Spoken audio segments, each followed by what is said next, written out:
திரு எம்ஜிஆர் அவர்கள் எப்படி காமராஜரை என் தலைவர் என்று சொல்லிட்டு திமுகவில் பயணிக்க முடியும்? அவர் உடனடியாக வெளியேற்றுங்கன்னு மூத்த தலைவர்கள்லாம் போய் புகார் சொல்றாங்க. அவர் அனுமதிக்கவே முடியாது. எந்த திமுகவை வீழ்த்தி ஆட்சி அதிகாரத்திற்கு வர வேண்டும் என்று நாம் போர்க்கொடி தூக்கி போராடுகிறோமோ, எந்த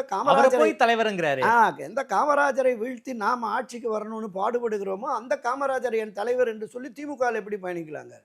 அந்த மூத்த தலைவர்கள்லாம் அழைத்து பேரறிஞர் அண்ணா அவர்கள், இதெல்லாம் வரலாற்று பதிவு. இன்னும் நூல்களில் இருக்கு, பத்திரிகைகளில் கூட அது செய்திகள் இருக்கு. அந்த தலைவர்களை அழைத்து அமர வைத்து சொல்றார், நீங்களாம் ஒரு நாளைக்கு எத்தனை கூட்டங்கள் போவீங்க? அதிகபட்சம் 10 கூட்டங்கள் பேசுவீங்களா? ஒரு கூட்டத்துக்கு 1000 பேர் 10,000 பேரை சந்திப்பீங்களா? எம்ஜிஆர் அப்படி இல்லை. ஒரு நாளைக்கு திரை அரங்குகள் மூலமாக லட்சக்கணக்கான மக்களை சந்திக்கிறார். அந்த லட்சக்கணக்கான மக்களிடம் கட்சியின் உதயசூரியன் சின்னத்தையும் கருப்பு சிவப்பு கொடியையும் திமுகவுடைய லட்சியங்களையும் கொள்கைகளையும் கொண்டு போய் சேர்க்கிறார். அதுதான் நமக்கு வாக்குகளாக வருகிறது. நீங்கள் திமுகல இருந்து எம்ஜிஆரை வெளியேற்றி விட்டால் ஒரு சிறு துளி சேதாரம் கூட அவருக்கு இல்லை. ஆனால் திமுகவுக்கு பெரும் சேதாரம் ஏற்படும். அமைதியா போங்க, நான் பார்த்துக்கிறேன்.